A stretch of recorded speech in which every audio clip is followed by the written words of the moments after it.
So thank you to everyone that's joining us this evening. We're going to be discussing eating, drinking and swallowing today. Um, First of all, I'm just going to do a little bit of housekeeping and then we'll get started with the presentation.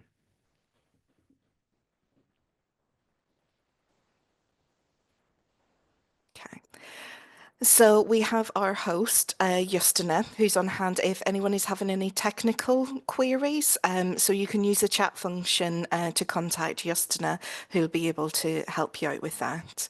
If you've got any questions for any of the speakers or the panelists today, please submit them through the Q&A box. So it's a little speech box with a question mark at the bottom, and we will look at those questions later on in the webinar. We are recording the presentation and it will be available on the RCSLT YouTube channel afterwards, along with the presentation slides. It'll just take us a few days to get everything kind of edited and up there. And within the next couple of weeks, we'll do an FAQ document about the questions that you submitted before the event, and also any questions that you pose during it that we either answer or don't get a chance to answer. Next slide, please, Anna. So my name's Kathleen Graham. I'm a senior project manager here at the RCSLT and a speech and language therapist by background as well. And I just wanted to take the time to set the scene a little bit for the presentation today. So what we really wanted to kind of establish is that eating, drinking and swallowing, to move away from kind of black and white, being dysphagia trained or not dysphagia trained, and that it's a continuum from the pre-registration level throughout someone's career. And that career, we don't feel like the previous competency framework adequately reflected kind of the levels within it, particularly as kind of people became more advanced. And this work kind of initially started back in 2020, 2021, when Health Education England funded some work on the pre-registration eating, drinking and swallowing competencies. So with that project, it was very much a kind of chicken and an egg. What do we start on first? Do we do the pre-reg competencies or the post-reg competencies? And because of the funding from HE and their kind of priority for getting this into the pre-registration curriculum, that's why we started on the pre-reg EDS competencies first. The role of speech and language therapists is continuing to evolve with enhanced, advanced consultant level practice, and we really wanted to show that both within the guidance and within the competency framework, and again to support that continuum of EDS learning throughout your career. We wanted to gather information to really support the improvement of services. So we've listened to feedback from members. We've had several kind of inquiries that have come in over the last couple of years and themed those to discuss what would be within the scope of the guidance and the competency framework. And really the idea behind it was that services improved, we supported better funding and we had improved outcomes for our service users. I just wanted to highlight there are some kind of related projects that are either underway or will be starting imminently. So we do currently have a project running on high resolution manometry, and we're hoping to go to consultation with that in the next couple of months, and you will get a chance to look at that as another kind of form of assessment that is in the EDS toolkit. We are going to be updating our EDAR guidance, so we're going to be starting work on that in the next couple of months and looking to include kind of it across the lifespan, so right from children all the way through to adults and to end of life.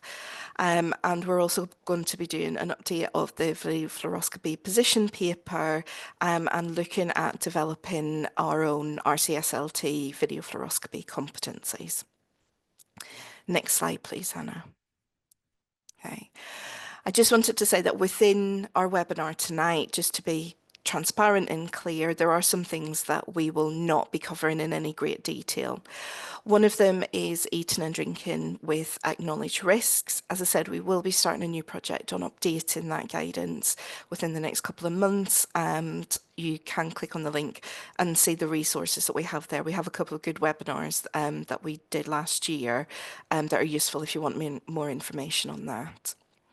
We're not going to be covering thickened fluids in a great amount of detail as well. We have the position paper, the position statement, and webinars, FAQ documents, lots of different resources on that. We're not going to be covering the pre-registration EDS competencies in a huge amount of detail. We will be mentioning them and how they kind of relate to the SLT EDS competency framework.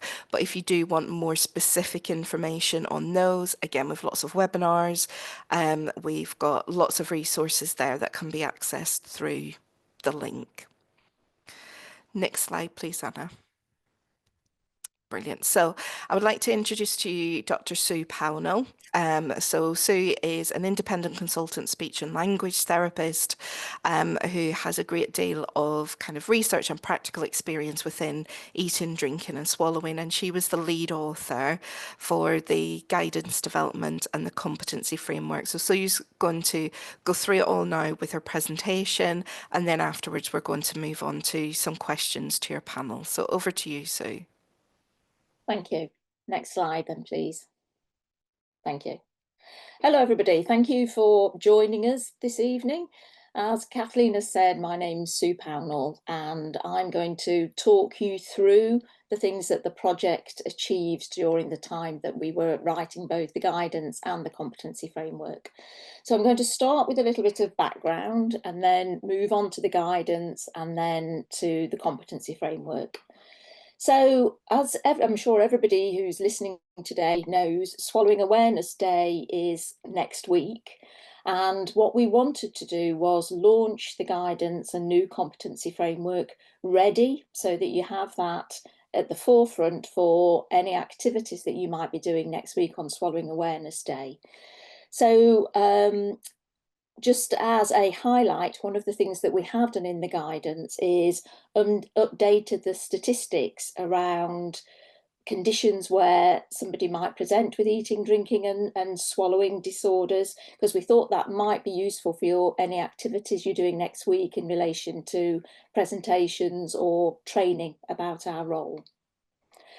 In terms of developing the guidance and the competency framework, they were developed by a working group, and the working group included members of the speech and language therapy profession from across all the different clinical areas in relation to, we had people who work with neonates, people who work with paediatrics and adult learning disabilities, people from adult services that covered across a range of clinical areas.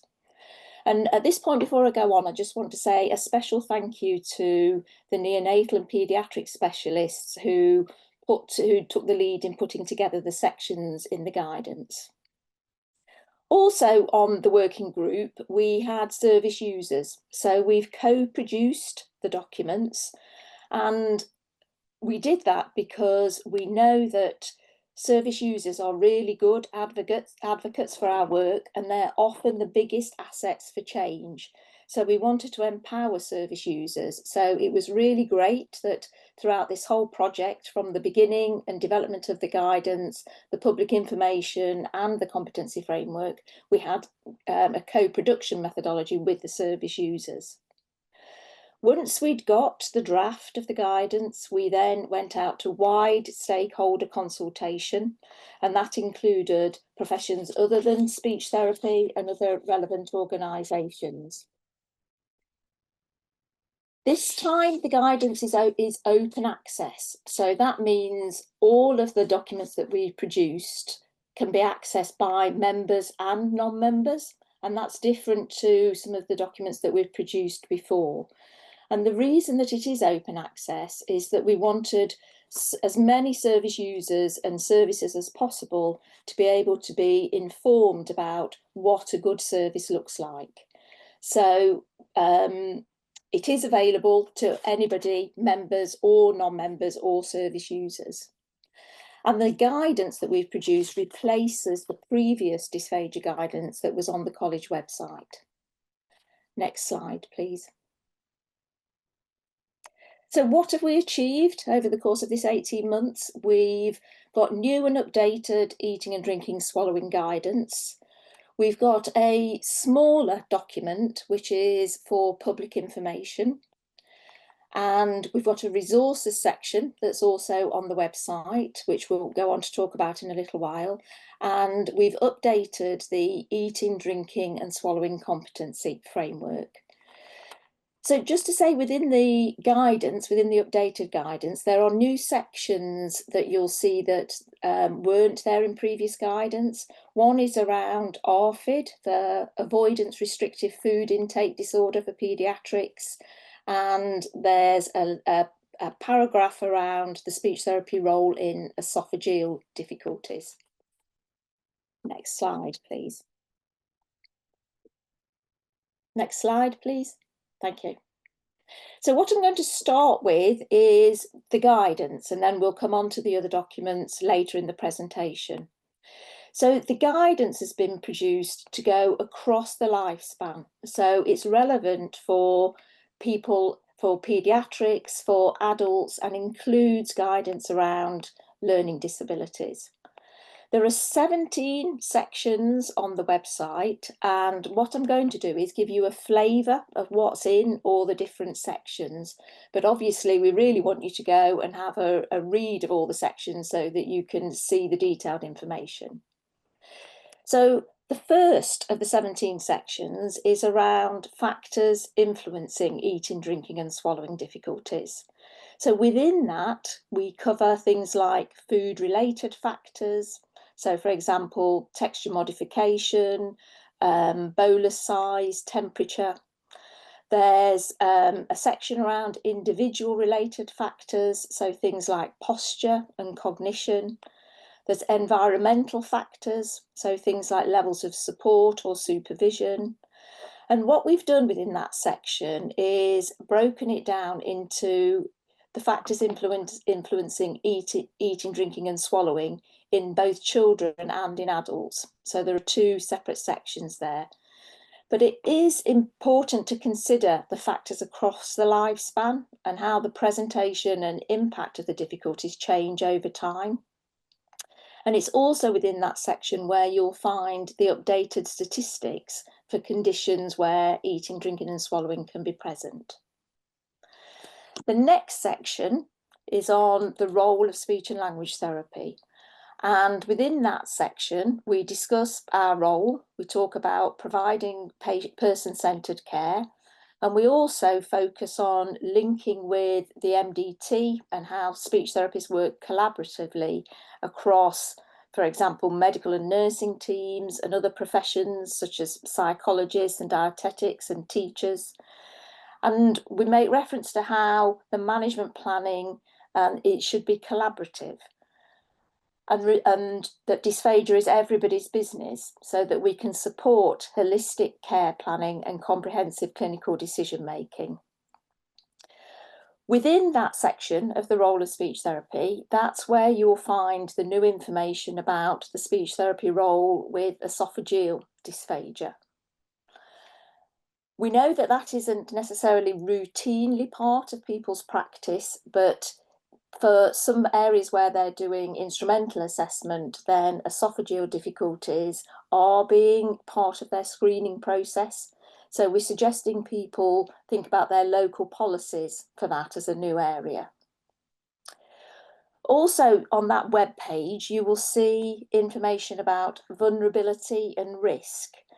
And we talk about the ageing population. We talk about increasing survival rates of preterm babies, about children and young adults with complex needs living into adulthood. We give links within that section to other documents, both things that colleges produced or other guidance as well. So we've got links to the Mental Capacity Act and the college consent pages. We've also got links there, as Kathleen's mentioned, about the guidance to do with eating, drinking with acknowledged risks. And as Kathleen has said, college will be developing and updating the guidance for paediatrics in due course. So the next section is impact of eating and drinking and swallowing difficulties. And again, we've split that section. So there is a component on the impact on neonates, on children, and then another section on adults. Within the adult section, we include information around mental health and things like medication side effects. There's a section on pneumonia and respiratory health. There's one on choking, and there's a section around the older person and how swallowing difficulties can confound any existing problems they might have, such as diabetes or wound healing.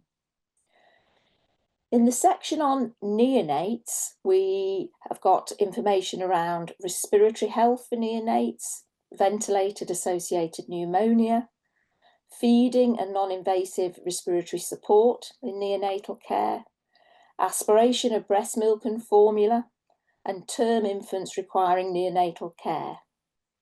And then in the section on the impact of swallowing difficulties with children, we cover a lot around respiratory health. The next section goes on to assessment, and again that's been split into the different components so that the guideline is across the lifespan. So in the section for adults, we cover information around screening protocols and the role that speech therapists might have in establishing those. And then we talk about the different components of a speech therapy assessment. In the neonates and medically complex term infants, we break the components of the assessment down. And then with in the children's section, we talk about paediatric feeding disorder and ARFID. And we recognise that there's a growing awareness of the speech therapy role in working with people with ARFID. So that's why we've included that section this time, where it wasn't in previous guidance. We then have a section on EDI and the considerations of equality, diversity and inclusion that are interwoven with somebody's culture and social identity. So we have got lots of links within that to papers that college have previously produced. So there's the paper that they published in 2022 around analysing diversity, equity and inclusion, which was a position paper. There's also links to the college learning disability position paper that came out in 2023 and the health inequalities guidance that came out in 2023. But we also include within that section some practical steps to inspire clinicians to provide EDI in their practice. The next section then goes on to health and well-being. We've split that again into the different areas, and for we've got the adult section, we've got infants and families requiring neonatal care, and we've included within that physical health impact and cultural and spiritual impacts, and we've also got a section on health and well-being for children and families. We then go on to a web page around instrumental assessment. And within this, we've got links to previous documents, again, that have been produced by college. So one of them is the video fluoroscopy competencies and the position paper, but that came out in 2013. So it has been deemed as a priority for college to actually update that document, as Kathleen said in her introduction. There's also links to the fees, position papers, and there's a little bit about high resolution manometry, because currently there is a working group that's developing the guidance around manometry, and that section on the website will be updated when the guidance is published. Next slide, please. We then go on to oral health, and again that's split across adults, children and neonates. In the adult section, there's information around barriers to good oral health and specific oral complications. We link again to other documents that are available. We link to Mouth Care Matters and also to the documents Caring for Smiles, which is available in Scotland.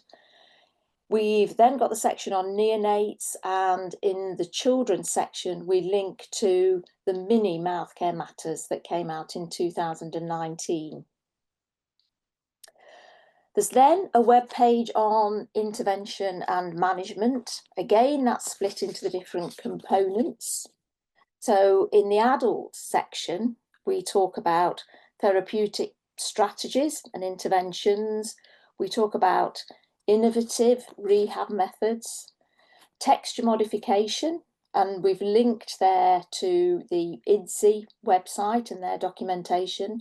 And we also have links there to the college position paper on the use of thickened fluids. There's also, after member request, a paragraph around sitting upright after meals and some information around the times that people should aim to sit upright after they've eaten and had things to drink. In the neonate section, there's information around pre-feeding interventions, breastfeeding, supportive bottle feeding, and training in the environment. And then in the paediatric side, there's again information around therapeutic strategies and interventions, rehab and skills maintenance, and texture modification, and again, training in the environment. Response times is the next web page, and I'm just going to scan over that for a second because I've got a slide that will give you a bit more information about that in a bit further on in the presentation. For outcome measures, we give some information about outcome measures and the importance of collecting outcome measures as services. And we also link to other information on the college website around outcome measures and route and TOMS and things like that. The next web page that you'll see is around dysphagia devices. And we know that there is a range of products out on the market that claim they can be used to treat eating, drinking and swallowing difficulties. And college, as you know, doesn't endorse any product specifically. You will see that we link on this section to the information about new interventions. That is another section on the college website. But after member request, we have included information and guidance on a number of different devices. So that includes neuromuscular electrical stimulation, pharyngeal electrical stimulation. There's a bit on iCoro, IOP, expiratory muscle strength training, Biozoon, and oral stimulation for promoting oral feeding in preterm babies, and Therabite. Transition, again, I'll come back to in a slide in a couple of minutes. But can we do the next slide, please? Okay. So response times. So response times were in the previous guidance, and we've updated them again for this new guidance. And this again was at member request that we included a section on response times. And we aim to be supportive to services with the response times that are in there. We don't see them as either punitive, or we don't want them to add extra pressure to teams. And the response times that are there were agreed by the consensus of members. But we do acknowledge that clinicians have a right to prioritise referrals in line with your own professional judgment and according to your local team prioritisation criteria. And the classification of urgent versus non-urgent referrals again needs to be determined at a local level. We do know that there's evidence within stroke services that the sooner we intervene with patients, the better outcomes can be achieved. So that was one of the reasons that the consensus by the members was with the timescales that are included in the guidance. We also know that many speech therapy services have got local service level agreements in place which set out response times. And for an example of that is if you're funded to provide a 7-day service, then it might be that your response time is within 24 hours. But if you're in an under-resourced service, we also know that a number of speech therapists are concerned that they might not be able to meet the response times that are actually in the guidance. But we're hoping that the information will be useful for if you're putting together a business case or if you're liaising with commissioners and funders. And the consensus of the group was that the response times reflect what we would see as a good service, and hopefully services will be able to aspire to the response times that are included. We haven't included staffing ratios. We know that's starting to be more common in some of the national documents that come out. So for instance, in some of the stroke documents, in the critical care documents, they have got staffing ratios. And I think in the neonatal care one, there are staffing ratios, but we haven't included them in the guidance this time. It's purely about response times. Thank you. Next slide. Transition. The web page that's on transition was again requested by members. And we aim to support consistency of care during periods of transition. And we know that speech therapy's got an important role in the safe transition of service users between teams and settings. We know that intervention should be timely with clear communication and expectations between teams. But it's also important to consider how waiting lists can impact on safe transitions and what steps you can take to reduce any potential risks that might be there. Next slide, please. So in summary for the guidance is across the lifespan. We try and reflect the message that dysphagia is everybody's business and that speech therapists work in collaboration with other professional groups and with service users and their families. We've put updated statistics for EDS in different conditions, and we've got links to other relevant documents, both some of them from college, but also some of them from other national documents. And we've got new sections on the paediatric feeding disorder, ARFID, and the esophageal difficulties. Next slide, please. So as well as the guidance, we've produced a shorter version of the guidance, which will also sit on the website. It doesn't sit in exactly the same position as the guidance, but it is within the website. One of the strategic objectives of college is to empower service users, and we wanted people to be informed of what a good service looks like. So the shorter version of the guidance that is produced for the public information includes the key information that we think would be useful for people to see about our role and service provision. Next slide, please. Also on the website there is a section on resources, and we link within those resources to previous college guidance and statements. There's a section on NICE guidelines.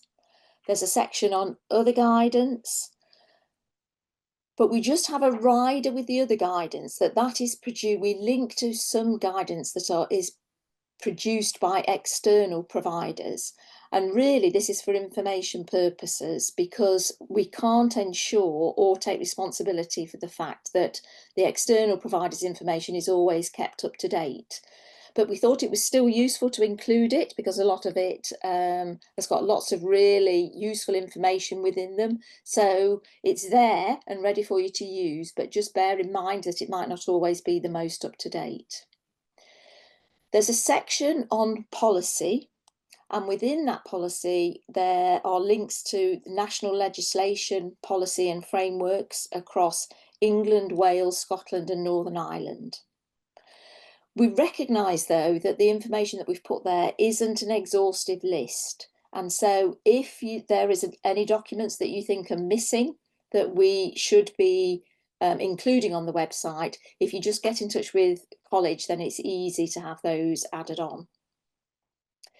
We've also got a section on e-learning links, and then there is a section of references for further reading if people might be interested in reading things in more detail that have been included in the guidance. Next slide, please. Okay, so that's the guidance, the resources and the public information. So I'm now going to tell you a little bit about the new competency framework. So developing the new framework, we had some key objectives, and the key objectives are written here.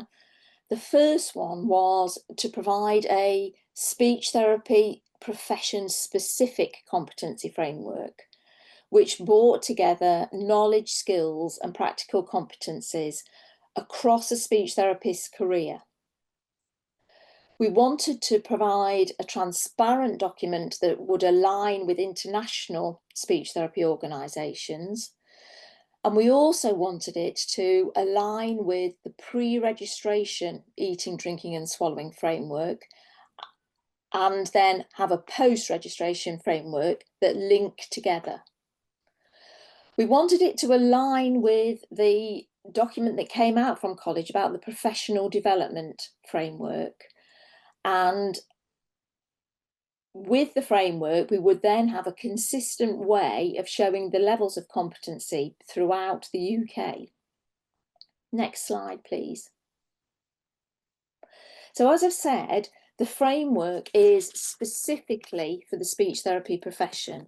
So this framework that we've produced isn't one to use with nursing colleagues or any other members of the multi-professional team who might work within the area of the dysphagia. This is specifically for the speech therapy profession.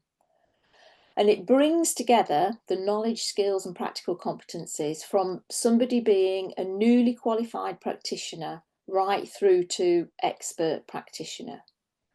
And we're aiming ultimately to have one competency framework that speech therapists use across the UK. We think that the framework will move easily between different job roles and different organisations, and that it would enable managers to identify any gaps in competence within their workforce, which can help them to inform service needs analysis or training plans, or provide support to you as speech therapists in your developmental journey. Next slide, please. So as we've said, it's underpinned by the 4 domains of practice that are set out in the professional development framework.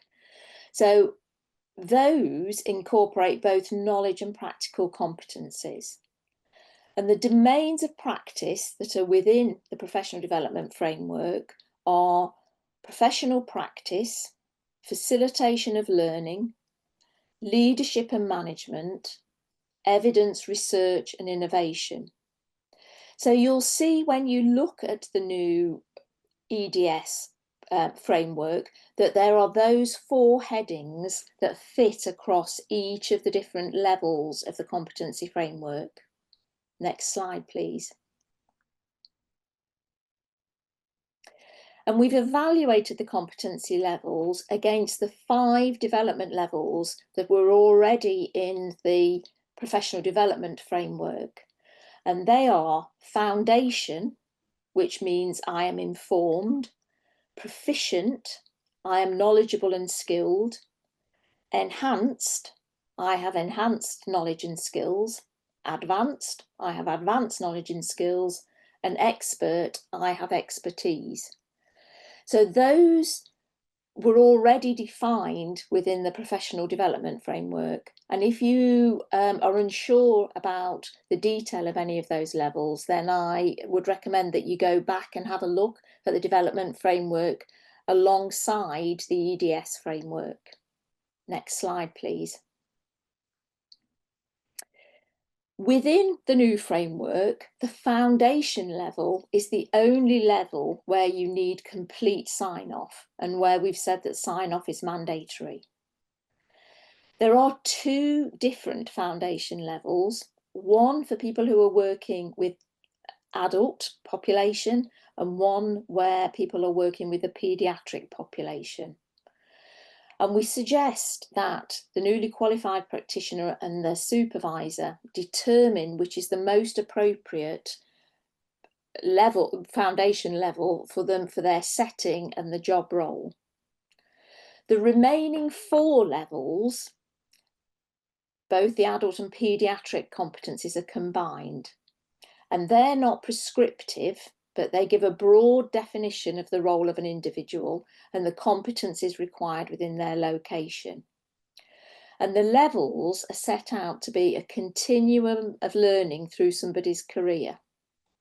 Next slide, please.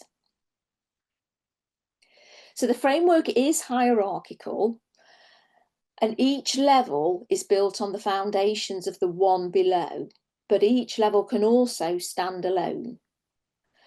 Some competencies are common to all levels, as they are in previous frameworks that have been produced. So, for example, anatomy and physiology sits within all the different levels, but the level of knowledge underpinning the competencies is cumulative. So when you look at the framework, you will see that foundation and proficient levels are longer than the other levels, and the expert level is relatively short. We recognise that people might be developing competencies across 2 different levels at the same time, and that's absolutely fine. However, people should be working within the current competence at each of the levels. Next slide, please. So, as I've said, the knowledge and practical competencies for the foundation level have to be signed off, and all the sections within the foundation level have to be signed off, even if the person is working on some of the competencies at the level above. But for all other levels above foundation level, you self-evaluate your knowledge and practical competencies. So you don't have to formally have them signed off in the same way that you would for foundation level. Next slide, please.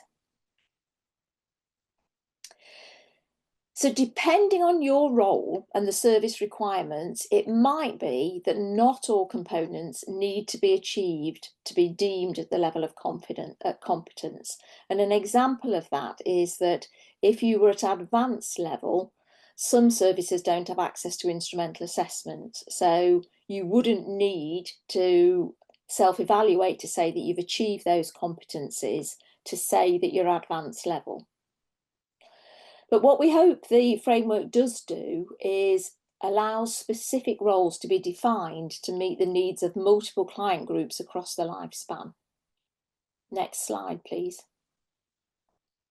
So as we've said, at foundation level, there are 2 separate competency frameworks, one for adults and one for children. That only applies at foundation level, because at all the levels above that, they're combined. So both the adult and paediatric competencies are combined at proficient, enhanced, advanced and expert levels. If you work with an adult learning disability, you and your supervisor need to decide which is the most appropriate framework to complete at the foundation level. And we've given a couple of examples of that. So if you were working with young adults in a transition service, you might choose the paediatric framework. But if you're working with older adults with a learning disability, you might choose the adult framework. Next slide, please.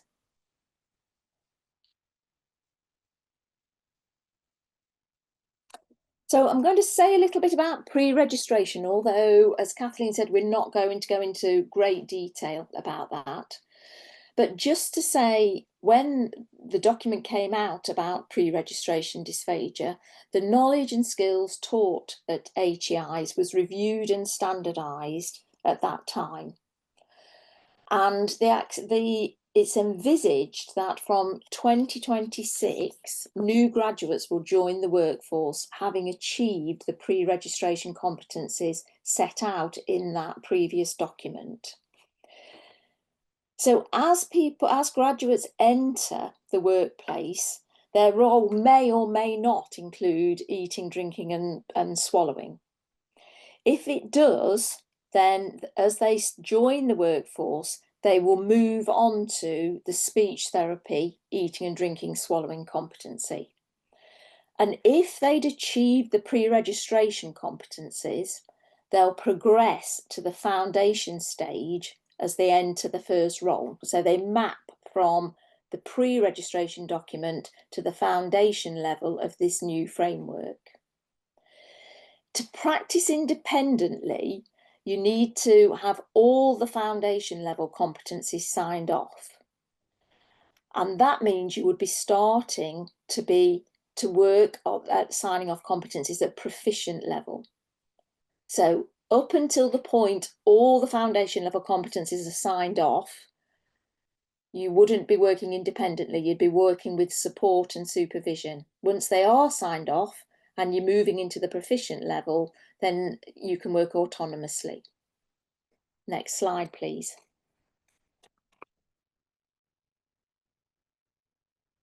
So some speech therapists will have graduated before the pre-registration competency levels were in place. And as we've said, if you've completed them all, you will transition, hopefully smoothly, onto the foundation level. If in the 2014 competencies that came out, you were at level C, where that said that you were able to practice independently, you would again move on to probably proficient level by that stage. You would have completed all foundation level, you'd be going to proficient level and anywhere above. But if you didn't complete level C on the 2014 competencies, you could use the evidence of any competencies that you'd gathered at pre-registration level or in your first role to inform where you would map onto this new framework, which may be foundation level or it might be above foundation level. As we said, you need all the aspects of the foundation level to work independently, but we recognise that achieving those competencies can be achieved through a variety of different methods. It might be that you achieve them through in-house supervision, or it might be that your employer prefers you to go on a formal external courses. But there's no requirement to go on an external course. We recognise that people could achieve those competencies in-house. We don't specify any specific hours that are required, and we don't do a split between direct and indirect hours, as is the case in previous frameworks. At pre-registration level, the hours are stated, but not at any other level. We haven't included that. Next slide, please. So, post-registration, the individual would bear the responsibility for their own level of competence, and that's exactly the same as with any other area of clinical work. But we do recognise if somebody is returning to practice after a period away from work, so maybe they've been on a career break or maternity leave, they may need to update and review their previous competencies. If you're working independently, you will have completed all foundation, so you'll be at proficient level or above. And some of the knowledge at higher levels might be acquired by either reading or organisational based tutorials, or you might need to go on a specific course for those. So an example for that is somebody who wants fees training. They might be able to get it in-house, but it might be that they need to go on a specific course for that. So at the higher levels, it might be that you need to access a more formal training course. Next slide, please.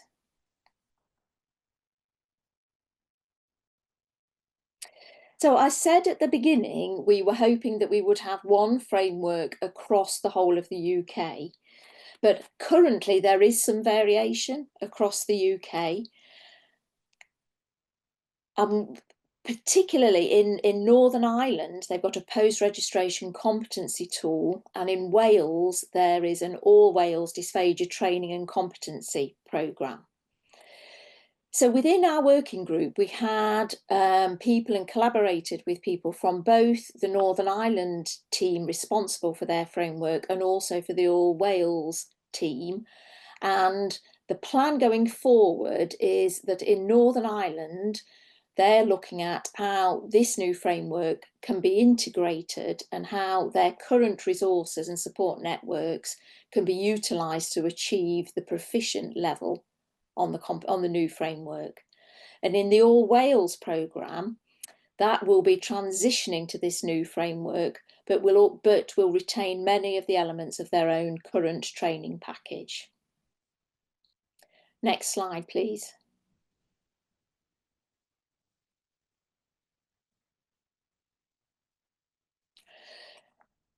The speech therapy support workers. We recognise that speech therapy support workers have a vital role in delivering services for people with eating and drinking and swallowing problems, but we haven't actually included them in this new framework.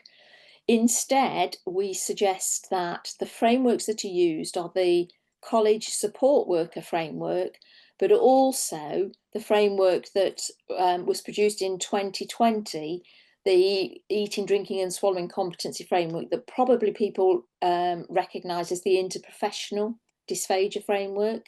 So we suggest for support workers that both of those two frameworks are used to map somebody's competencies, and that you don't use this new one, which is for somebody, a new grad right through to expert level.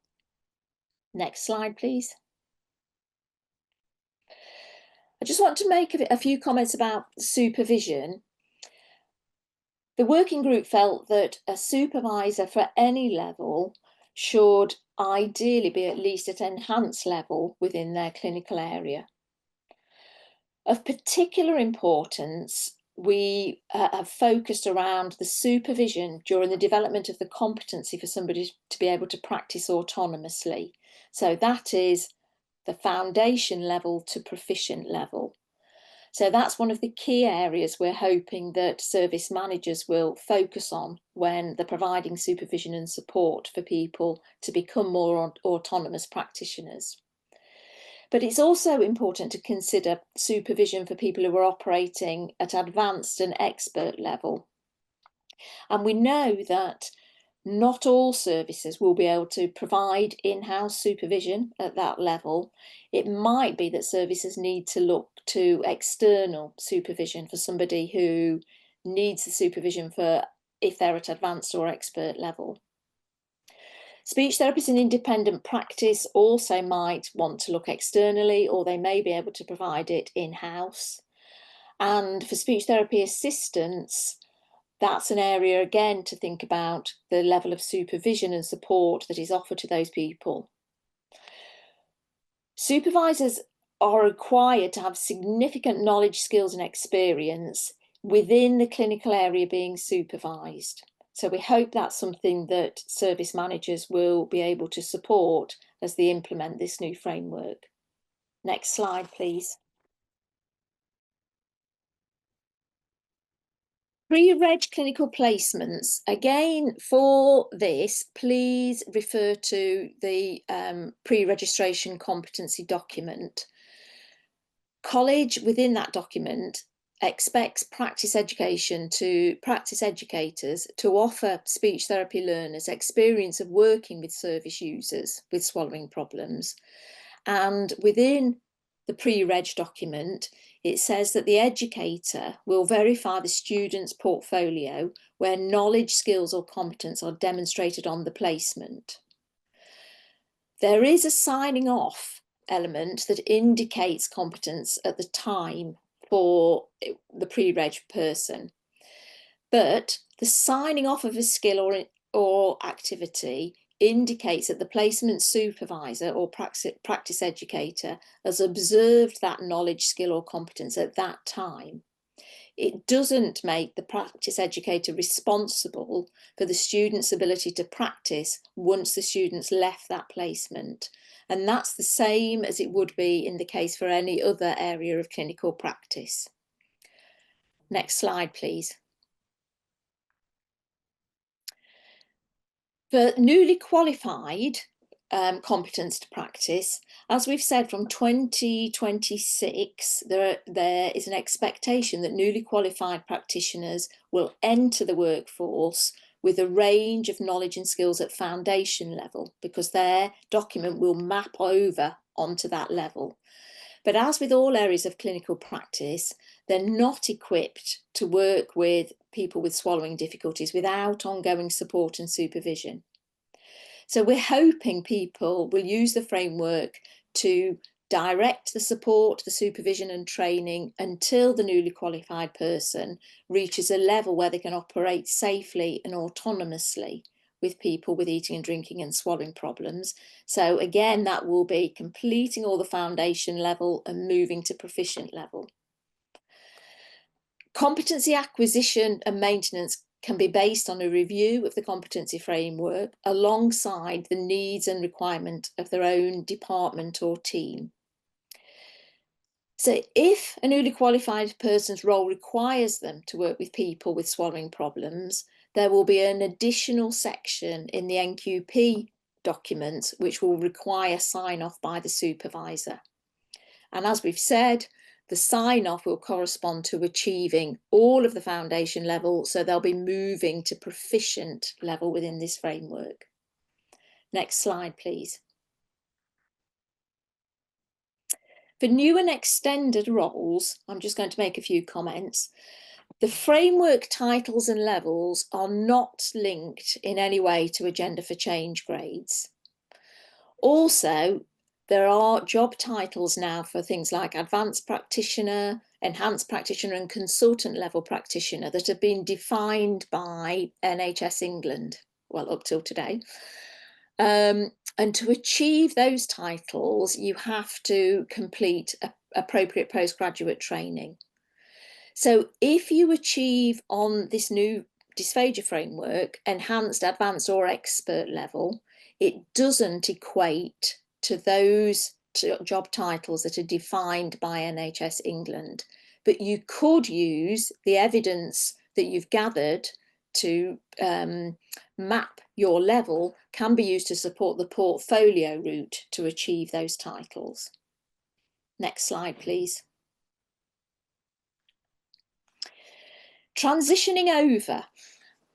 It's not expected that you will need to start your competencies from foundation level if you've previously achieved different levels on the 2014 framework, like we've already said.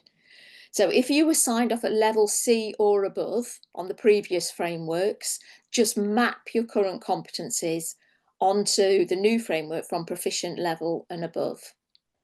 The same applies if you completed the Northern Ireland post-registration tool or the All Wales dysphagia training programme. But if you see that there are gaps at lower levels, then ideally work with your supervisor to address those fairly promptly. And just a quick reminder, if you use the interprofessional dysphagia competency framework, so the eating, drinking and swallowing framework that came out in 2020, that was produced ideally for non-speech therapists. But if you were signed off against any of the competence within that, it's likely that level 5 of that framework would equate to proficient level on the new framework. So again, just map your competencies over to the new document. Next slide, please. So in summary, We've created new and updated guidance for the profession. We've got public information, which is a shorter version of the guidance, which is also available on the website. We've got a resources section on the website, and we've now got the speech therapy profession specific eating and drinking competency framework. Next slide, please. Okay, I'll hand back over to Kathleen to field the questions. Brilliant. Thank you, Sue. I think that was really informative and comprehensive. So I just wanted to briefly introduce our other panel members. So we have Sue, who we've just been talking to. We have Dr. Kate Toft. Kate is a highly specialist SLT in NHS Lothian and a lecturer in speech and language therapy at Queen Margaret University. We have Jo Marks, who is a professional lead speech and language therapist at Manchester Foundation Trust and the Northwest Neonatal ODN leads for speech and language therapy in Alderhay. And how you fit that all on a name badge, I really don't know. We also have Katie Parnell, who is a clinical lead for neonatal SLTs in Birmingham Women's and Children's Foundation Trust, and Dr. Margaret Coffey, who is an NIHR Advanced Fellow and a Senior Clinical Academic Speech and Language Therapist at Imperial College Healthcare Trust. So we have themed the questions that were submitted, that you kindly all submitted ahead of today's event. Hopefully some of the questions were actually answered during Sue's presentation. So we've tried to identify ones that potentially weren't addressed during that. So the first question is to Sue, and it's please discuss how you reached agreement on what terminology to use, i.e. EDS versus dysphagia. Okay. We had, as a working group, we did have quite a long discussion about whether we should use the term dysphagia or eating and drinking and swallowing.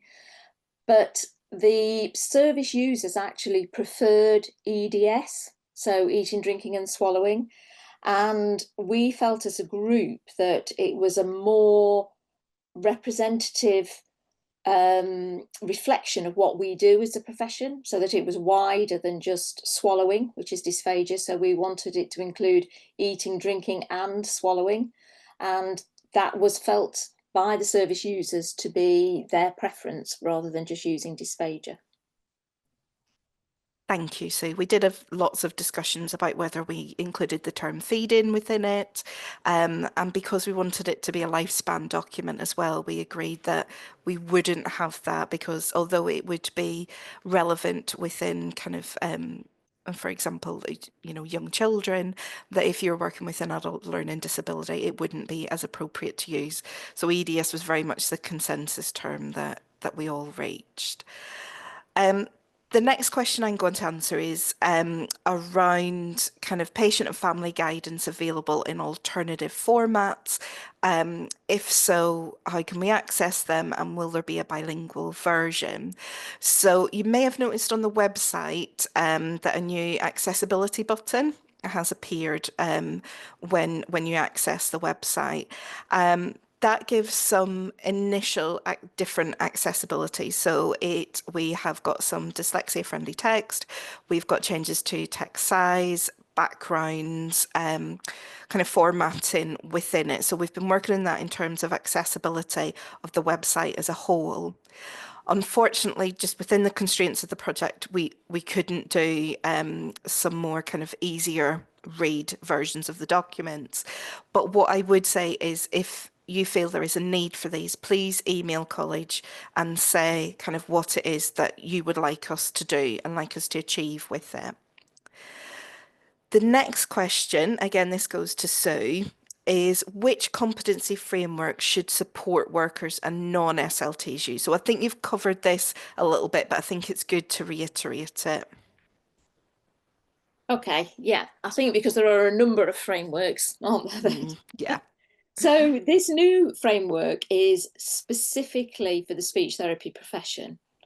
So for support workers and for other professionals, so nurses, dietitians or physios or whoever is working within dysphagia, or healthcare workers in care homes, we recommend that they use the framework, which you probably remember is the interprofessional dysphagia framework, or the EDS-CF, eating, drinking and swallowing competency framework, that came out in 2020.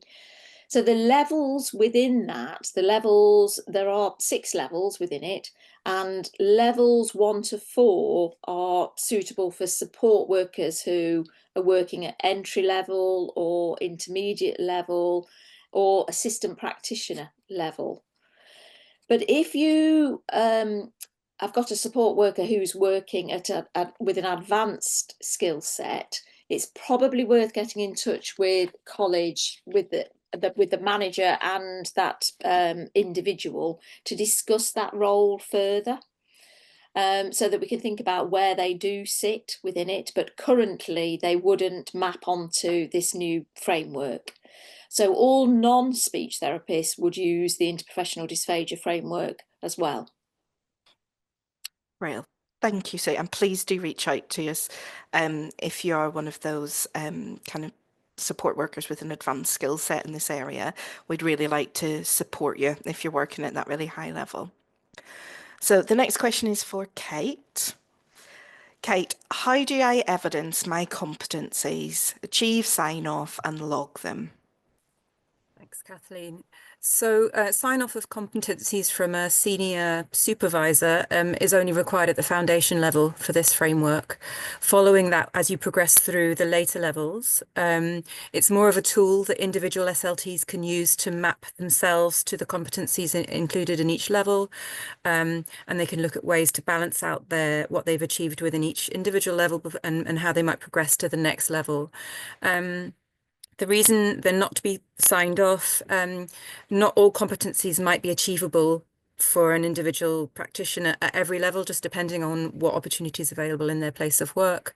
And individual SLT should feel empowered to take responsibility for their progression and reflect on their CPD in things like an appraisal or that kind of scenario where they're figuring out where they fall and what their goals are for future CPD. Great, thank you, Kate. So back to Sue again. So the 2014 document, so the one that, so the new competency framework is replacing this. Is it still valid? And is there a time limit on transitioning to the new framework? Okay, it is still valid, but what we want to encourage people to do is to move on to this new framework. But if you were midway through completing competencies on the 2014 document, then you can continue to complete it, or you could decide to map over sooner rather than later onto this new competency framework. We wouldn't suggest somebody start, if you're just about to map your competencies, we wouldn't suggest you started on the 2014 one. We would suggest you started on the new one. But obviously, if you're halfway through, then you have a choice of which you use.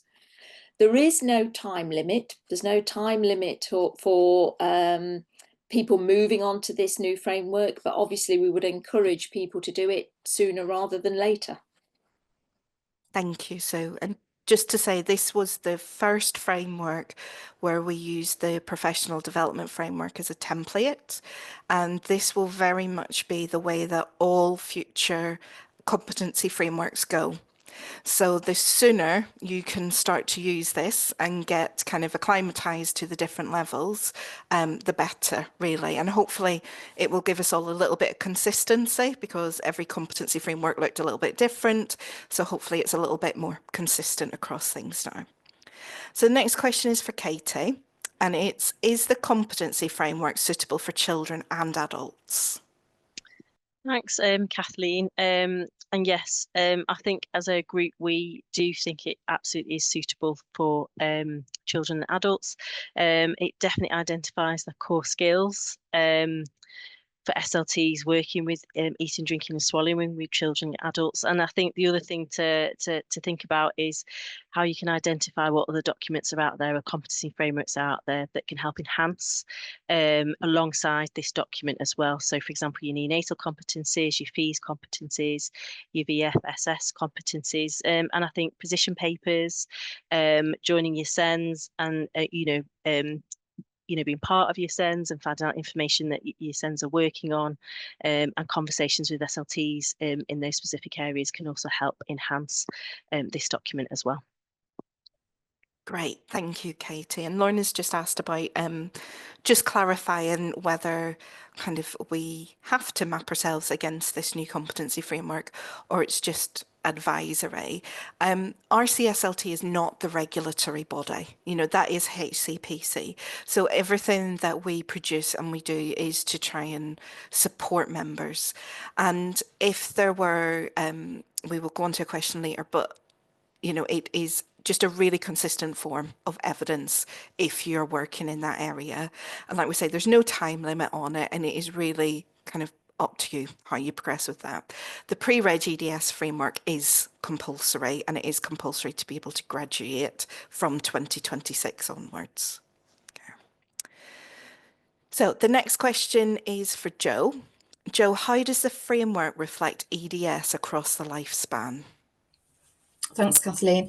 Well, I think as Sue has described, we have had a quite significant working group looking from very early neonatal care through the lifespan to care of the elderly, and all the components within in between. I think certainly we were very aware when we looked from a paediatric perspective, the scope of practice within paediatrics can range from 0 to 19 to even later to 21 and even 25 in some cohorts of our population that are still under the terminology and under the care of paediatric services.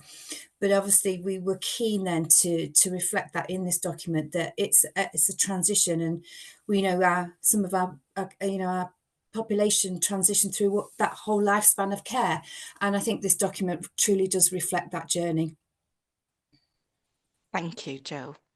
The next question was, what format will the framework be in? And will RCSLT be providing any training modules on the website for it? So those of you with eagle eyes may have noticed it initially went up as a PDF, which we quite quickly changed to a Word document. The reason for that was we realised that some of you don't have access to a PDF editor.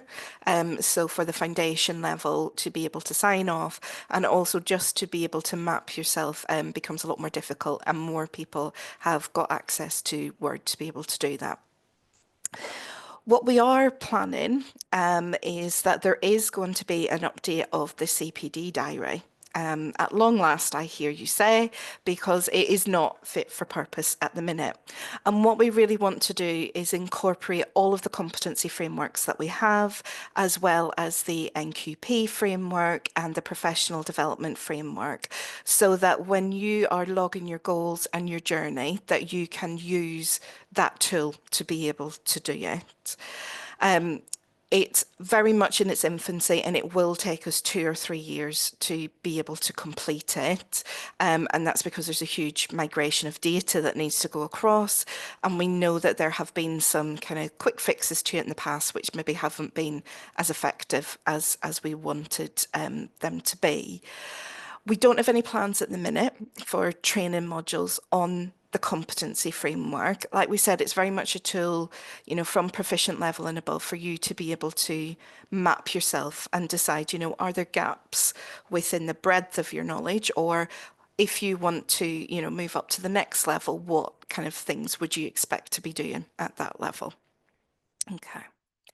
So then we've had a question, both pre and during Sue's talk, about how long do you expect it will take to complete? Sue, are you able to answer that? Yeah, I think that will vary quite significantly from person to person, depending on what their role is and what clinical area they work in and what environment they work in. I think it's important to remember that the only levels that you have to complete are the pre-registration level and the foundation level.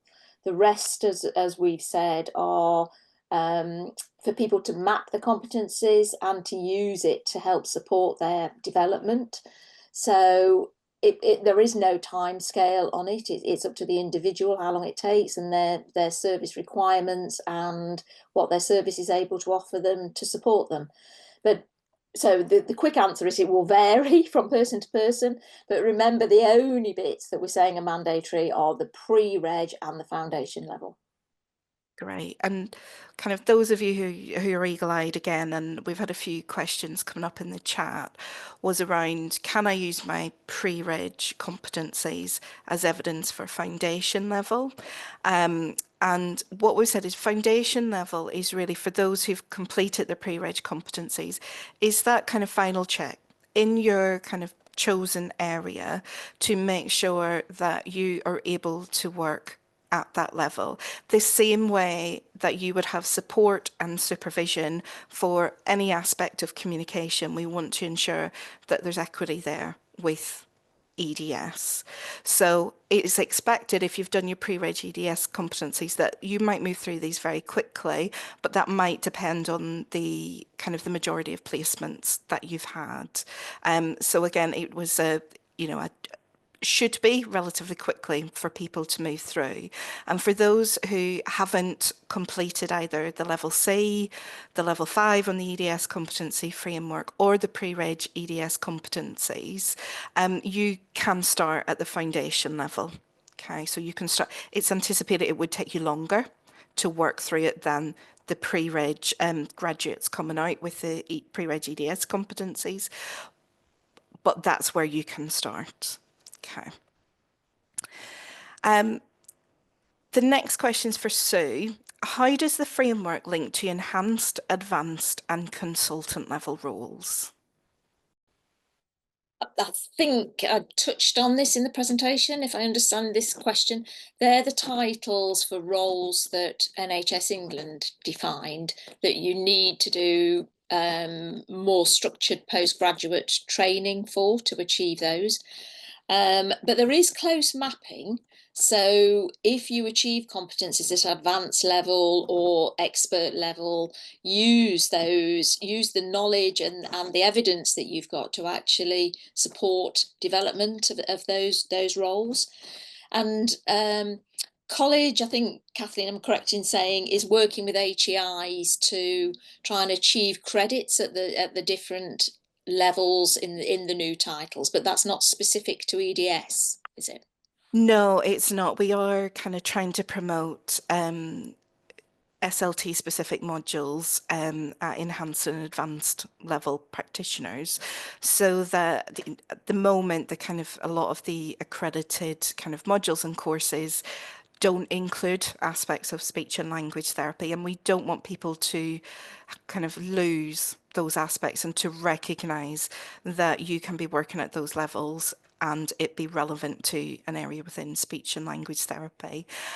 We have just appointed a full-time permanent post-registration project manager. So he is going to be specifically working on this and trying to develop sort of throughout the UK these courses and modules. He's got great links with the HEIs and is supporting those at the minute.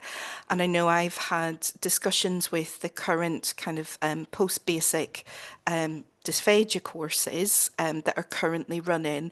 And we do think, you know, they do have benefit to continuing, but we're not quite sure how long that will last. You know, if our graduates are coming out with the pre-reg EDS competencies, it may not be there's such a need. Obviously, there's kind of a mop-up of everyone who might have missed those or who might be returning to practice, but I have met with them to discuss how they could potentially evolve within that sphere of enhanced and advanced practice.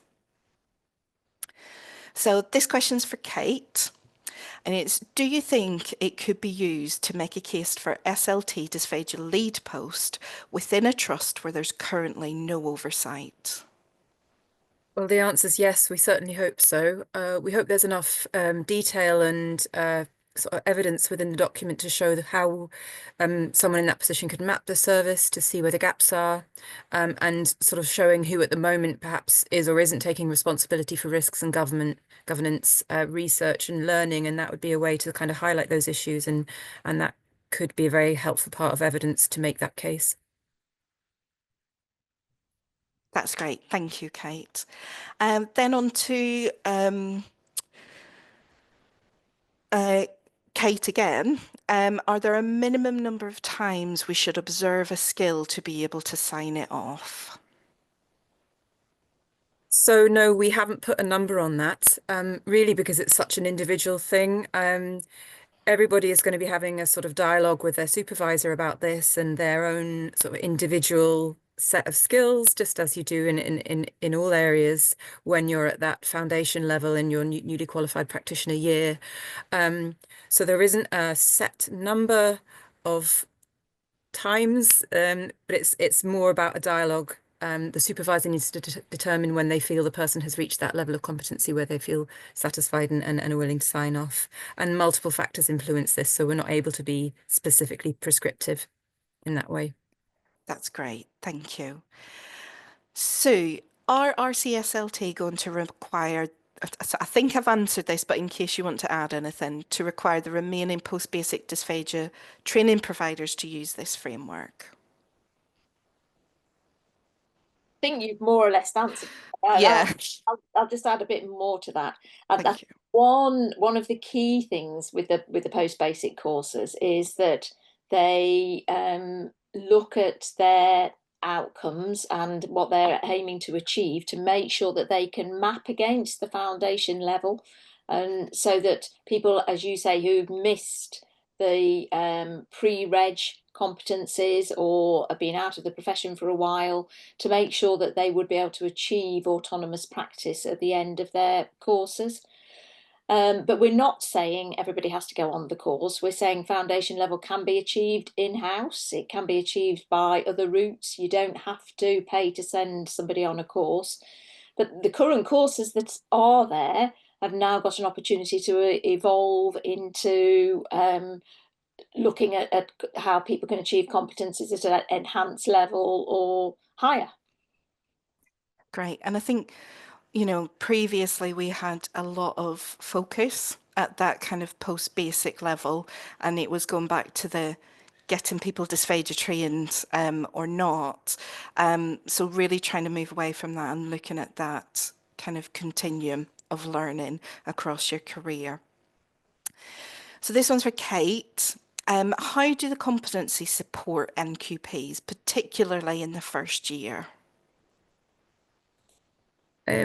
So, I mean, Sue touched on it in her presentation as well. The foundation level, we purposefully made it sort of largely repetition of the pre-registration competencies to ensure that the NQP can work at this level within their chosen area. Remember, the pre-registration EDS competencies, there's 20 of them, and individuals have to get 16 minimum out of those 20. So there's, you know, students are going to be graduating with a slightly different portfolio of skills. So it was a way to kind of easily map that across to the post-registration framework, but then allow identification of areas of strength and areas where maybe a little bit more time and focus needed to be put onto that. So NQPs will be working towards this foundation level, completing that foundation level during their NQP year, and at the same time as doing their overall NQP competencies, if that makes sense. But it obviously depends on them, their role, the service that they're working within, and their supervisor as well. Great, thank you, Kate. And we just sort of reiterate it in the chat while you were doing your presentation, so that if someone does their pre-reg EDS competencies and chooses not to go into a role within EDS, they don't have to continue. We're not going to force everyone to work in an EDS role. It's only if you require that. The same way, you know, someone might decide not to work in adult progressive conditions. They've had that pre-registration training, but they develop within whatever is applicable to their role. So the next question is for Sue. Can you discuss the implications for SLTs who trained outside of the UK but had dysphagia training built into their undergraduate programme?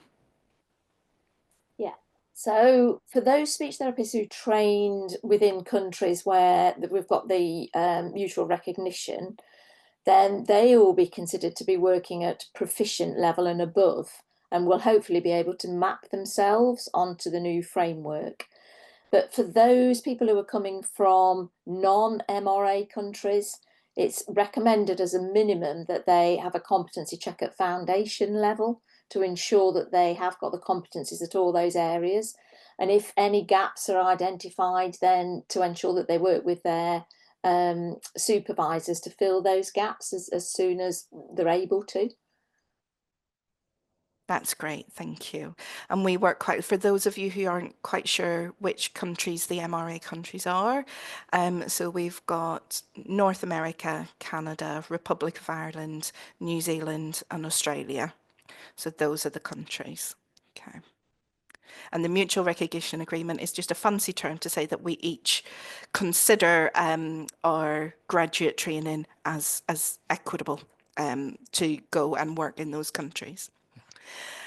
So the next question is, if staff have not completed a competency framework, should they be independently practicing within EDS?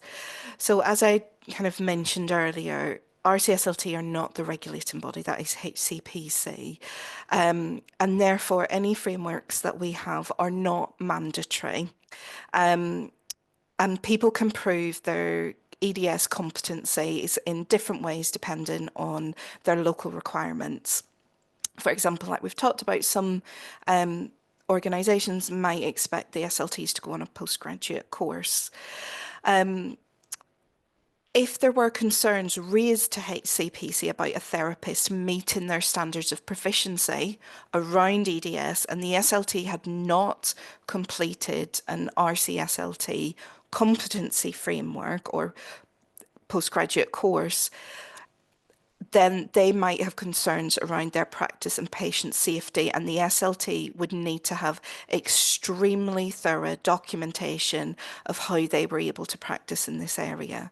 So it kind of feels like, you know, don't reinvent the wheel. We've done this work for you, and God forbid anyone gets pulled up in front of HCPC, then you have this document there.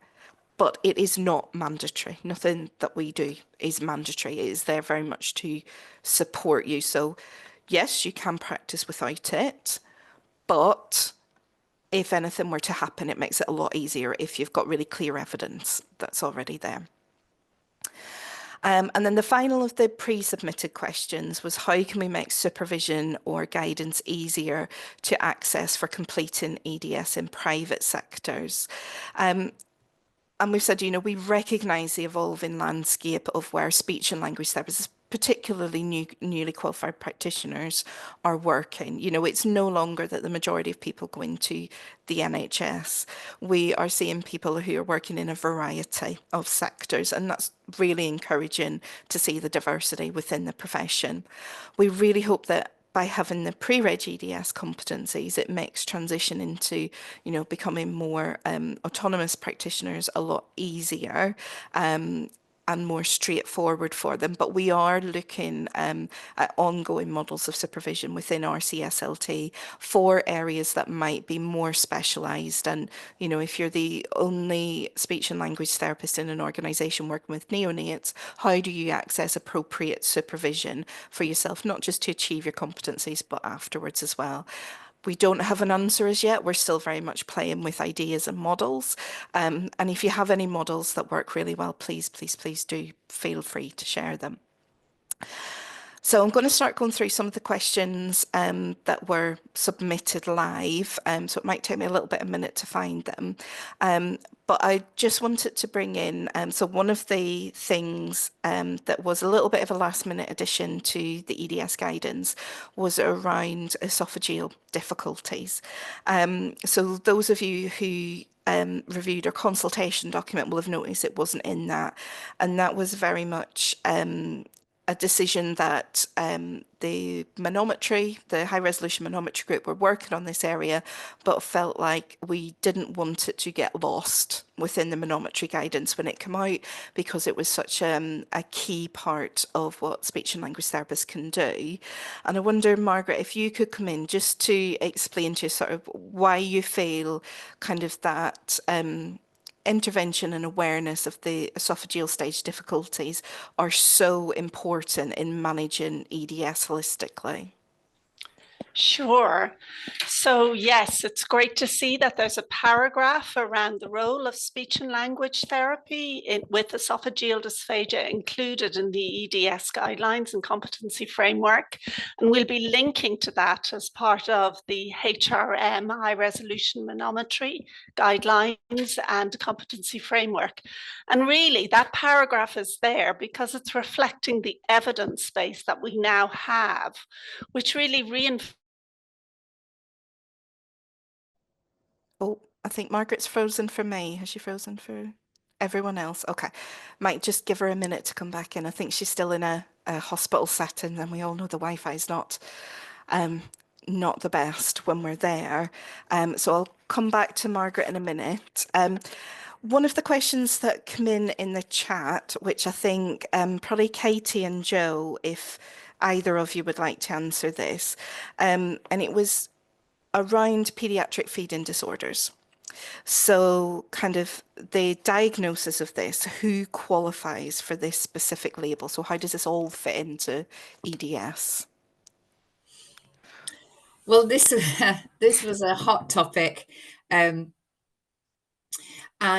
it actually was added post-consultation because there was a body of the membership who felt very strongly that we needed to reflect that terminology that is used within some local services across the country. It links with another RCSLT document that Louise Edwards wrote regarding community paediatric dysphagia services and looking at the definitions that are used across the country in terms of referencing paediatric eating and drinking and swallowing disorders. So this paragraph was added from a cohort of therapists of the membership of RCSLT who are using that as part of a classification system within their service. And I think it's not across the board, but it was felt that strongly that it should be reflected in the body of work. I think in terms of who's qualified to use that diagnostic tool, I think it's we felt a very much driven an MDT approach. It is not just a uni-professional diagnosis by a speech and language therapist. It needs to be within an MDT team with all of the MDT providing evidence towards that diagnostic tool, so including OTs, physios, clinical psychology, medical team and nursing team, etc. So we wanted to reference it within the document because it was raised, but in terms of being qualified, I would say that you have gone through the framework as Sue's described, that you are certainly working at a proficient level to be part of that MDT team to look at the whole disorder and to look at that whole child and where the difficulties lie. I think we've been clear in teasing out it could be an oropharyngeal stage difficulty, or it may not include a pharyngeal difficulty, but a big driver around the sensory components. So that's why we added that in and reflected that, and I think it sits within the skill set at a proficient level. I don't know whether you'd add anything to that, Katie. No, I think you covered that really well, Joe. But I think just to say, it's just really aiming to have that MDT lens to capture that complexity of feeding, isn't it? So looking at the medical feeding skill, the psychosocial, nutritional aspects, isn't it? So bringing that all together. Great, thank you both. So one of the questions we had was around BioZone and why we included it, given kind of the recent sort of controversy around it. And we did consider this very deeply. I don't know, Sue, if you want to come in just to describe kind of where we got to with it and what happened with it. Yeah, we did have a lot of discussion around it because it's not classed as a medical device to start with. So we ummed and ahed about whether to include it or not. And then came down on the side because there was a consensus from the members that they did want it to be included. So we did include it. I think there's been evidence and statements that have come out since the incident when people where there was a safety alert that came out with it, and services have moved on from that and services are starting to use it again. So we did think it was a valid thing to include into the guidance. I don't know if there's anything you want to add, Kathleen, to that. No, I agree completely. There was at one point we did take it out when obviously the alerts had to come out, and we monitored the situation really closely. And I think, yeah, the key point is that it isn't classified as a medical device. You know, there were some the trust where the incident happened, the wrong type of batteries were being used, and actually when you go back to the core, that it's a quality of life product, and it's not aimed to be a therapy tool. I know some people have progressed to use it in that area, but when you go back to the core of what it was supposed to do, then it is okay to use it. The evidence base is still quite limited around it, and it is growing, but I think because the situation kind of changed quite rapidly within it, that's why we included it again. I'm glad we've got Margaret back again. I was just saying, and no, I think you're in a hospital setting and the Wi-Fi is not the best. So do you want to come in again, Margaret, just around the esophageal difficulties? Yes, I will. I'm not sure where I got to last time, but essentially what I was saying is that we welcome having information about the role of the speech and language therapist in terms of the esophagus in the eating, drinking and swallowing guidelines and competency framework. And as part of the high resolution manometry guidelines and framework, which will be forthcoming, we'll be linking to that information in these documents. And of course, the reason why we're so keen to include information about the role of the speech and language therapist in both documents, it's really a reflection of where the evidence base is going.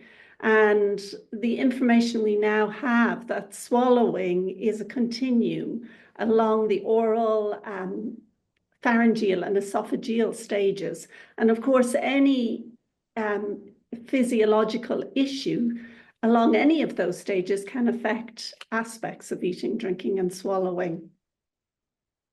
Great, thank you, Margaret. I think, you know, our understanding of the process from beginning to end, you know, we don't just end at the, you know, upper esophageal sphincter anymore, that we are looking at that person more holistically to understand what is happening with them.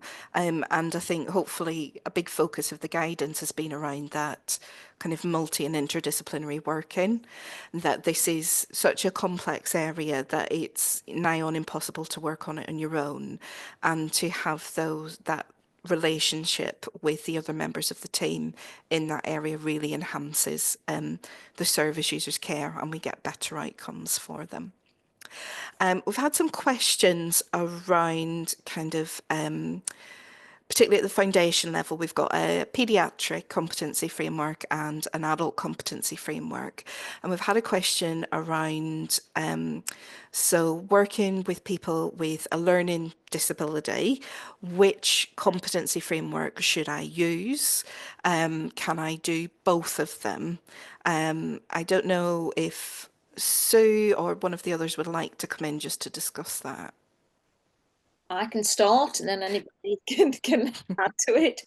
And I did cover this a little bit in the presentation, that depending on your role, which client group you're working with, which settings you're working with, probably the way forward would be to discuss with your supervisor whether they think the paediatric one is most relevant or whether they think the adult one is most relevant.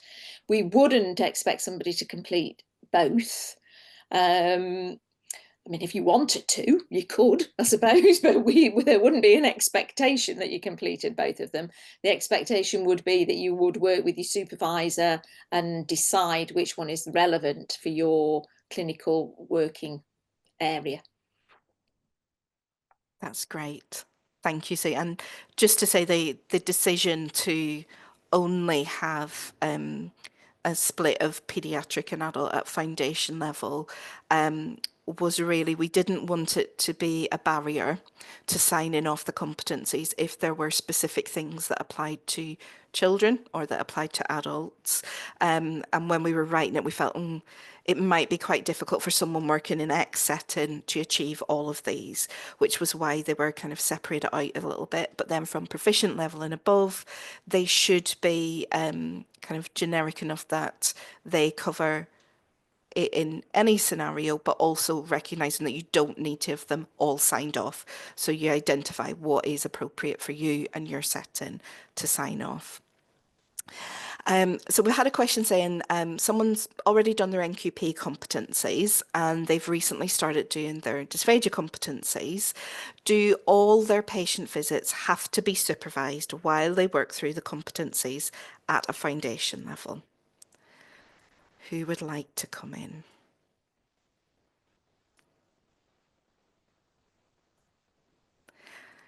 I think I can kind of start the, yep. Do you want to come in, Sue, or do you want me to start? What we're saying in the framework is to be able to practice autonomously, you would have had all the competencies signed off at foundation level, either on the paediatric or the adult one. So you would be moving to the proficient level to be able to work autonomously. Whether you have to have somebody physically in the room with you every time you do a visit would be part of the dialogue you'd have with your supervisor. It might be, it depends what stage you're at within completing the foundation level, and whether your supervisor feels that they can do arm's length supervision and you come back after a visit and feedback. I think we can't really be prescriptive with that. We would say it would be up to the discussion that the individual would have with their supervisor. Great, thank you, Sue. I think completely agree with that. It needs to be tailored to the individual. And I know, we spoke about how we support people with disabilities to achieve the competencies.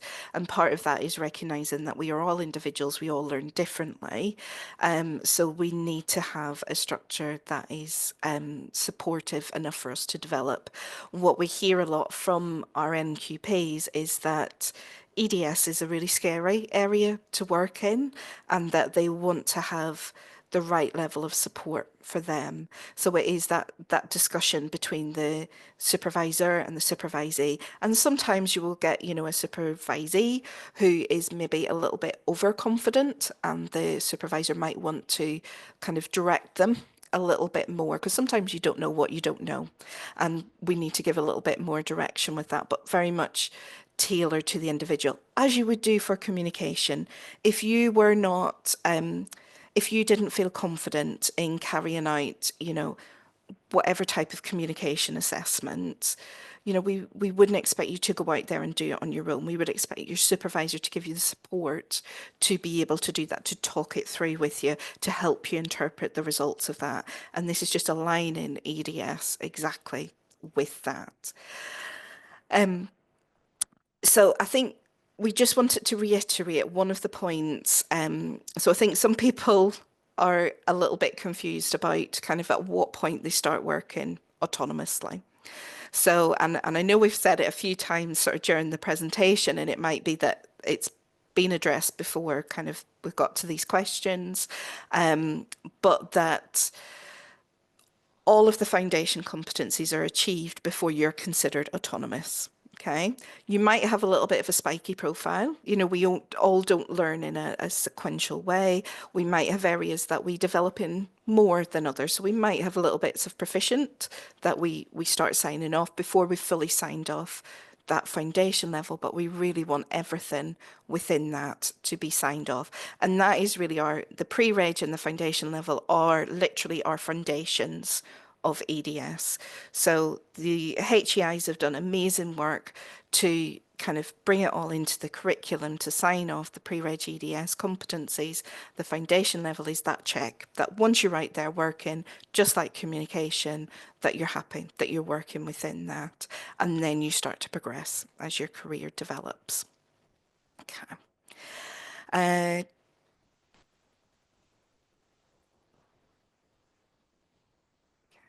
Sorry, I'm just trying to find some questions that we haven't answered.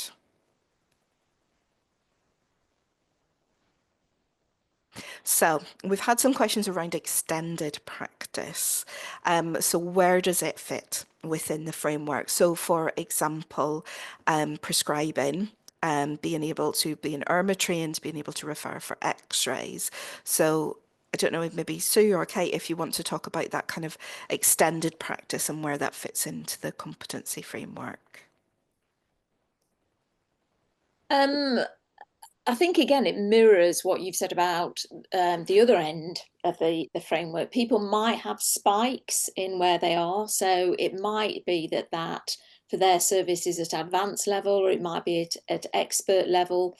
And at those levels, we are saying you don't have to complete every component of them to be at that level. It might be that you have the spiky profile, like you said. So it might be the fit at advanced, it might be the fit at expert. It will come down to who has got the responsibility for those within the components. If you think back about, we said that this is based on the professional development framework. So it's got the leadership and management within those components within it. So I think you would need to look on an individual basis and see where those components fit for your service, whether it's your individual service or is it wider than that, and what is the scope of the service that you're part of. Thanks, Sue. And it does go on to discuss within particularly the higher levels of it about defining the scope, defining your role within the organisation. And that was really to reflect that there are people out there who are working in extended roles, but also people who are kind of early adopters or who are doing research into areas like, we've got Margaret with us today, who's done a lot of work on high resolution manometry, which, you know, typically wouldn't have fit, 10 years ago wouldn't have been within the SLT role. And we want to have those developments. We want to expand. I think if you're ever kind of unsure about something that you're doing, whether it fits kind of particularly for insurance purposes within that extended role, please do get in touch with us. So the best email is info@rcslt.org, just to have a discussion with if you're not sure. Let's just talk about it. One of the questions we had was around kind of sign off. So is one supervisor able to sign off all the competencies, or multiple supervisors or signatures required? And the person said they're thinking about situations where multiple assessors might give a clear review of the person's competence. Is this down to a local level, or is there guidance on this from RCSLT? Shall I start again on that? Yep, go for it.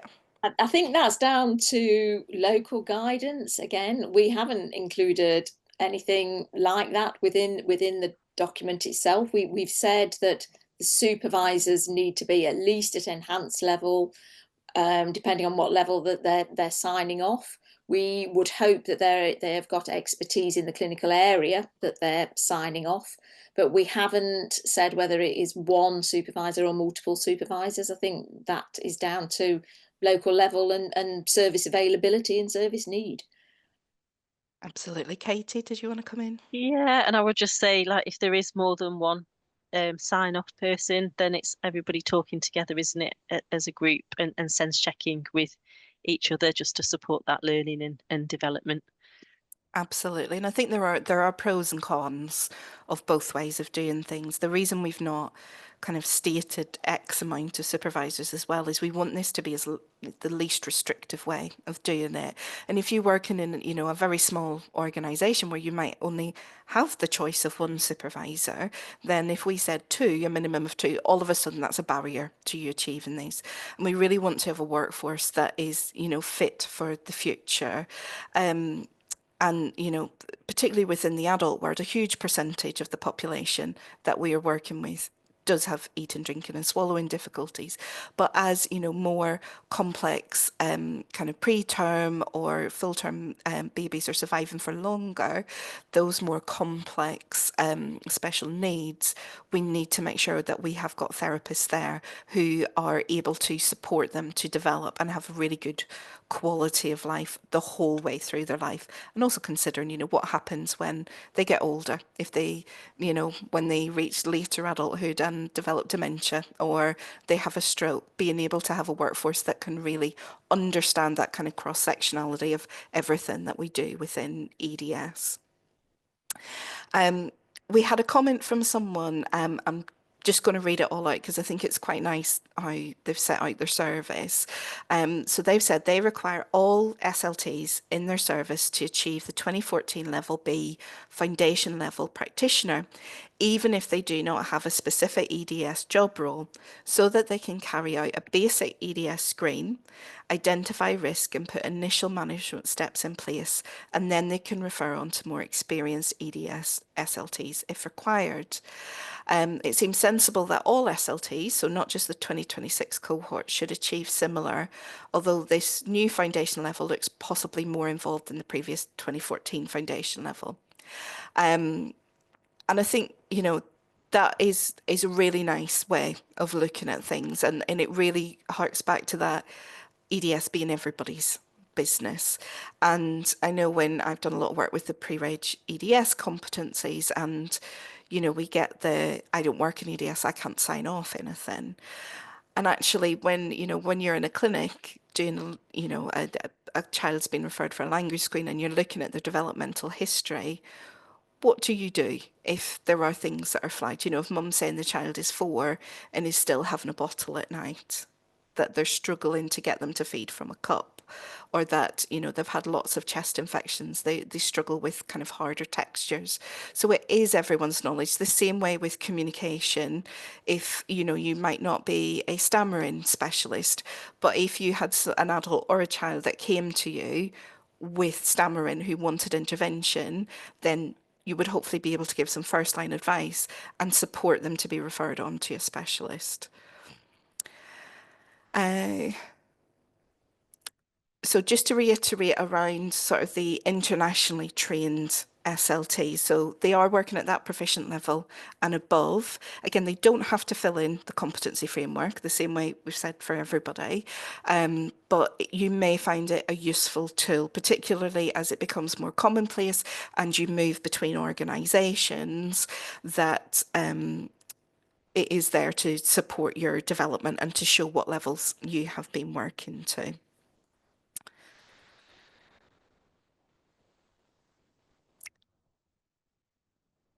So someone has asked a question around if you were proficient within a specific client group, so say for example pediatrics, and then you move to a very different client group like adults, and we've had the converse of that. We've had, you know, enhanced level adult SLTs who move to work into neonatal care. What should they do? Do they start from the beginning? What advice would we give them? I don't know if, I know Jo and Katie, you've had some experience of this recently within neonates. Yeah, as you described, Kathleen, we've had it adult to neonatal movement. And I think actually what we've done in clinical practice is just immediately recognised and identified what are the course transferable skills within that, and then what are the areas that need then developing. And it is that spiky profile, because there are some key core transferable skills absolutely, but then there's some knowledge base that is missing So it's identifying what are the gaps, what are the immediate ones that can be signed off, and where does spiky profile sit, and then what is the priority in terms of them moving and gaining the skill set. But I think sometimes we do ourselves a disservice. We think it's like impossible to move around client groups, and I think this document, because it's a lifespan document, serves this purpose in terms of we can move, but it's actually then using the document to clearly identify where are the gaps and where is that skill set that means you can sit one level and proficient, but you may need to just do some foundation skills, and you may also sit in an advanced in terms of another component. So I think it's just going to be very spiky, and then actually you just work out how do you bring that all in alignment, would be my experience. Thanks, Jo. Yeah, I would agree, Jo. Great. And I think that's the thing, EDS is such a diverse area that, you can change and you can work in so many different areas. And it's taking that responsibility for your learning as well, identifying where the gaps are, how you can even out your profile, and then where do you want to go? We are not saying that everybody is going to end up at an expert level within this competency framework. Personally, I don't think I have the time or headspace to get to that level. But I know there are people on this call who will be working at that level, and we really wanted to recognise the contribution that we have, and also the extent of which the role within EDS can really reach that particularly international level. So we've had a question on, should a therapist or should an SLT working in the field of RFID be working at proficient level? Who would like to come in? Go for it, Jo.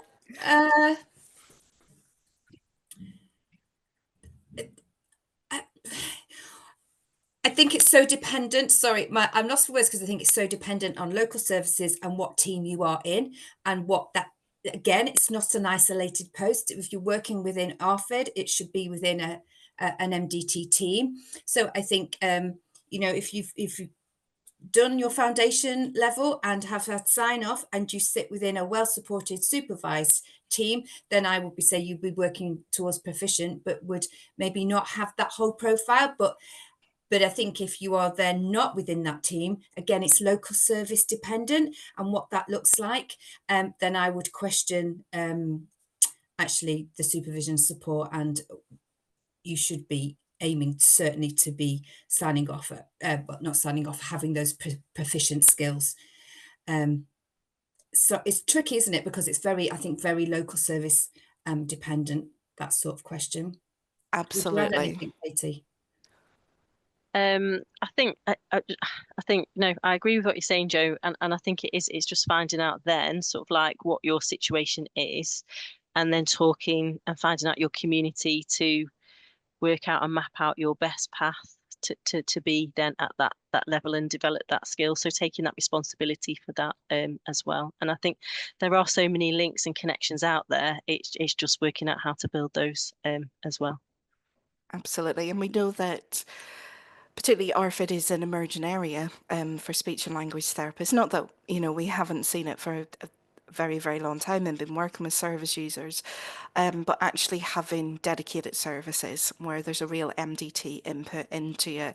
So, if you are thinking about setting it up or developing your service, like Jo and Katie have said, really look around to see what support you have, what knowledge you need, how are the service users going to be best supported within that service to reach their optimal outcomes. And I think there've been some recent, tragic incidents around children who have RFID, and the general public's awareness of it is increasing. So it's a real opportunity for us to show the skills that we have to be able to improve their lives.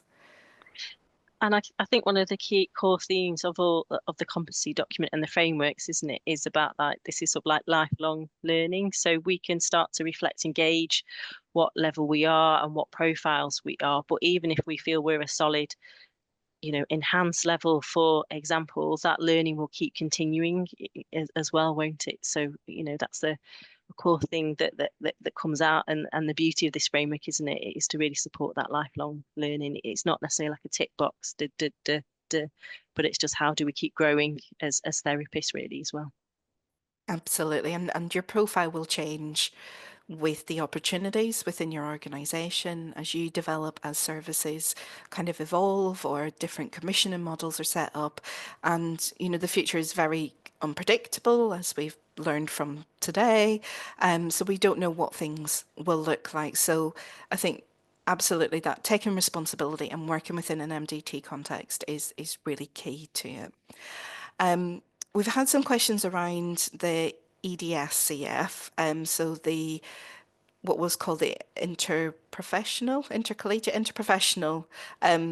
competency framework. I do think it maybe the naming of it is very confusing, and that is why some speech and language therapists kind of went down that route.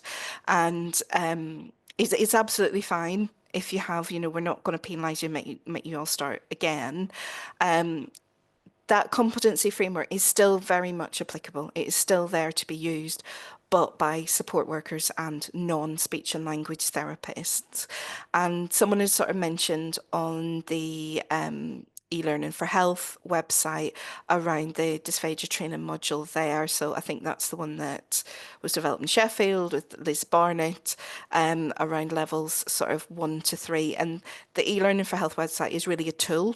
It's just there to support people's development in that area. And I think, so you can probably give more background to it around kind of the funding. It was particularly around care homes that training was developed. Yes, it was. And we had a number of stakeholders involved in it, from different private organisations, as well as college, as well as NHS England. And it was really, it came about because of COVID and people not going into care homes. But it can be used more widely than care homes, but it is a resource that's got the different levels within it.